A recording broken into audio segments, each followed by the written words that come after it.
شاید ہم بھول گئے ہیں، شاید ہم بھولے ہیں، اور شاید ہم یہ بات ہمارے ذہنوں میں نہیں کہ اللہ کے رسول صلی اللہ علیہ وسلم زندگی میں ہمارے لیے کیا کیا کر کے گئے، شاید ہم بھول گئے اللہ کے رسول علیہ الصلوۃ والسلام کے قوانین کی دھجیاں اڑاتے ہوئے، نبی کریم علیہ الصلوۃ والسلام کا دیا ہوا قانون اس طرح ہوا میں بکھیرتے ہوئے ہم یہ بھول گئے تھے کہ اللہ کے رسول علیہ الصلوۃ والسلام پوری رات جاگ کے رو رو کے دعائیں مانگا کرتے تھے۔ صحیح مسلم میں آتا ہے اللہ کے رسول علیہ الصلوۃ والسلام رات کو رو رو کے دعائیں مانگ رہے ہیں، آسمانوں سے جبریل علیہ السلام نے آ کے پوچھا کہ جبریل علیہ السلام آ کے کہتے ہیں اللہ کے نبی، اللہ پوچھ رہے ہیں کہ ما یبکیک، اللہ کے نبی آپ کیوں رو رہے ہیں؟ نبی کریم علیہ الصلوۃ والسلام نے فرمایا جبریل میں اپنی امت کے لیے رو رہا ہوں، اس لیے رو رہا ہوں کہ اللہ تعالیٰ میری امت کو معاف کر دے۔ جبریل علیہ السلام واپس گئے، دوبارہ آ کے پیغام لے کے آئے، کہا اللہ کے نبی اللہ پیغام دے رہے ہیں انا سنرضیک فی امتک ولا نسوک، اللہ کے نبی ہم آپ کی امت کے بارے میں آپ کو خوش کریں گے، اللہ کے نبی آپ کی امت کے بارے میں آپ کو ناراض نہیں کریں گے۔ یہ ہمارے نبی ہیں، اور صحیح مسلم کی حدیث ہے، حدیث نمبر 193 کتاب الایمان میں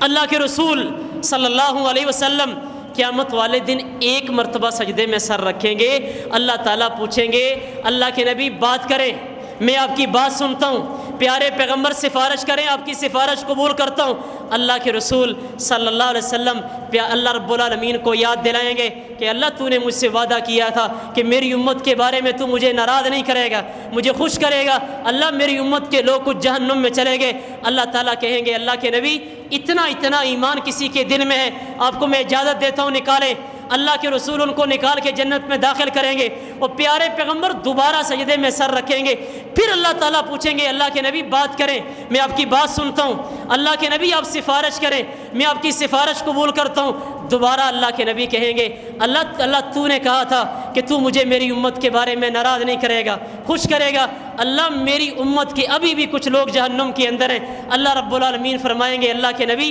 اتنا ایمان اس سے کم کر کے اللہ تعالیٰ کہیں گے اتنا بھی کسی کے دل میں ہے تو اللہ کے نبی اس کو نکال کے جنت میں داخل کر دیں، اللہ کے نبی ان لوگوں کو بھی جنت میں داخل کریں گے۔ اور تیسری مرتبہ بھی اللہ کے نبی ہم گنہگار لوگوں کے لیے، خطا کار لوگوں کے لیے، اپنی امت کے لوگوں کے لیے اللہ کے نبی سجدے میں سر رکھیں گے۔ تیسری مرتبہ بھی اللہ کے رسول صلی اللہ علیہ وسلم کو اللہ تعالیٰ کہیں گے اللہ کے نبی بات کریں، میں آپ کی بات سنتا ہوں، اللہ کے نبی آپ سفارش کریں، میں آپ کی سفارش قبول کرتا ہوں۔ اور آخری مرتبہ اللہ کے رسول علیہ الصلوۃ والسلام کو اللہ تعالیٰ کہیں گے اللہ کے نبی آپ کا امتی ہونا چاہیے کسی کے دل میں سرسوں کے دانے کے برابر۔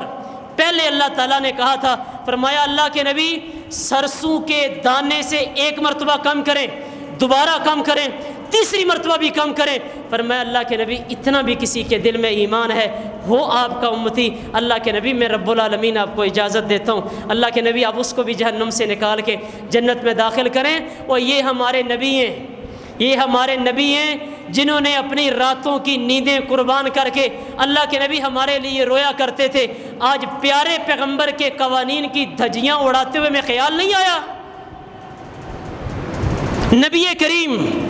صلی اللہ علیہ وسلم کا بنایا ہوا قانون، اللہ تعالیٰ کا بنایا ہوا قانون ہم نے ہوا میں ایسے بکھیرا،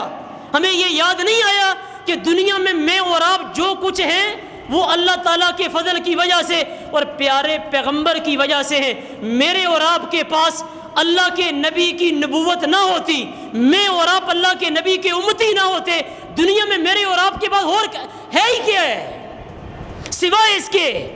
سوائے اس کے اور دنیا کے اس بڑے میدان میں یا کل حشر کے میدان میں میرے اور آپ سے میرا اللہ یہ اللہ کے نبی کی نبوت لے لے اور ہمیں اللہ تعالیٰ یہ کہہ لے کہ تم میرے نبی کی امتی نہیں، میرے اور آپ کے پاس اس کے علاوہ کیا بچا؟ کچھ ہے ہی نہیں۔